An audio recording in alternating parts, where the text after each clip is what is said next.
Hi hello friends, welcome back to media talks. நான் உங்கள் Mounika. So இன்றைக்கி எபிசோடில் அதாவது இந்த ரெண்டு விஷயம் தான் ரொம்ப ஹைலைட்டட் நான் ஃபீல் பண்ணேன். இதெல்லாம் நோட் பண்ணிங்களா அப்படின்றத மறக்காமல் கமெண்ட்டில் ஷேர் பண்ணுங்கள். ஸோ கண்டிப்பாக எல்லாருமே நோட் பண்ணியிருப்பீங்க. ஸோ பண்ணாதவங்க கண்டிப்பாக இதில் மூலியமாக நோட் பண்ணிப்பீங்க. ஸோ இதை பற்றி உங்களுக்கு ஏதாவது ஐடியா இருந்தாலும் கமெண்ட்டில் ஷேர் பண்ணலாம். ஸோ ஃபஸ்ட்டு வந்து பார்த்திங்கன்னா, நம்ம வெண்ணிலா கிட்ட காவேரி பேசிகிட்டு இருப்பாங்க இல்லையா. ஸோ காவேரி வந்து மனசில் என்னெல்லாம் ஃபீல் பண்ணாங்களோ, எந்தெல்லாம் இது வரைக்கும் விஜய் எல்லாம் வந்து பண்ணியிருக்காரு வெண்ணிலாக்காக. ஸோ இதெல்லாம் வந்து எல்லா விஷயத்தையும் வந்து வெண்ணிலா கிட்ட வந்து அவங்க பேசிகிட்டு இருக்காங்க. அதை பேசிகிட்டு இருக்கும்போது காவேரி அந்தண்டியா போனதுக்கு அப்புறமா தான் வந்து அவங்களோட கண்லேருந்து வந்து தண்ணி வரும். இந்த கை அசைஞ்சா அந்த தண்ணிலாம் வந்தாங்கன்னு வச்சுக்கோங்களேன், அவங்க வந்து ரெக்கவர் ஆகிட்டாங்க, அப்படி கிட்டத்தட்ட ரெக்கவர் ஆகிட்டாங்க அப்படிங்கிற மாதிரி தான். ஸோ இன்றைக்கி எபிசோட வந்து ரெக்கவர் ஆகிட்டாங்க அப்படின்னு அவங்களுக்கு வந்து உறுதிப்படுத்தியிருக்காங்க. ஸோ அப்படிங்கிறது நிறைய பேர் நோட் பண்ணியிருப்பீங்க. காவேரி அந்தண்டியா போவாங்க, அதுக்கப்புறம் வந்து அவங்க கண்லேருந்து ஒரு கண்ணில் தண்ணி வரும். ஸோ அதாவது இது வரைக்கும் காவேரி என்ன பேசினாங்களோ அது எல்லாமே வந்து வெளில கேட்குறாங்க அப்படின்ற மாதிரி தான் நான் ஃபீல் பண்ணேன். ஸோ அதனால் வந்து அவங்களுக்கு அந்த தண்ணியுமே வந்திருக்கும்னு நினைக்கிறேன்.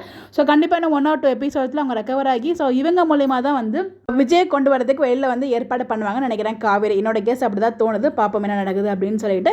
இன்னொரு பாயிண்ட்டுமே இருக்குது, அது நம்மளோட ஃபாலோவர் தான் சொல்லியிருந்தாங்க, நம்ம தனியாக ஒரு வீடியோவில் ஷேர் பண்ணுவோம் அது என்ன அப்படின்னு சொல்லிட்டு. அடுத்ததான் வந்து பார்த்தீங்கன்னா இன்றைக்கி எபிசோட் இன்னும் நோட் பண்ண வேண்டிய விஷயம் என்னன்னா, இதில் 2 டேஸ்க்கு முன்னாடி வந்து எபிசோடில் நம்ம குமரன் வந்து நான் கண்டிப்பாக வந்து இந்த பிரச்சனைலாம் சால்வ் ஆனதுக்கப்புறம் நான் வந்து விஜய் கிட்ட மன்னிப்பு கேட்பேன் அப்படிங்கிற மாதிரி தான் சொல்லியிருந்தாரு.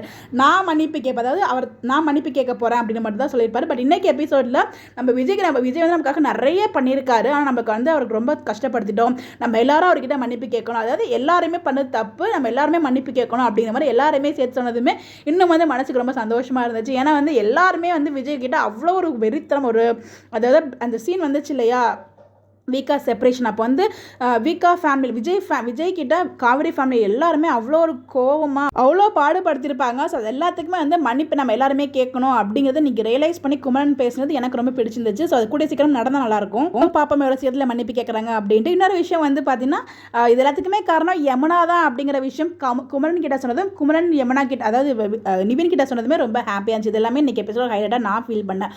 நீங்கள் என்ன நினைக்கிறீங்க? உங்களுடைய கருத்துக்களை கமெண்ட்டில் சொல்லுங்கள். உங்களோட பாயிண்ட் ஆஃப் வியூ அண்ட் ப்ரெடிக்ஷனும் கமெண்ட்டில் ஷேர் பண்ணலாம். Bye bye.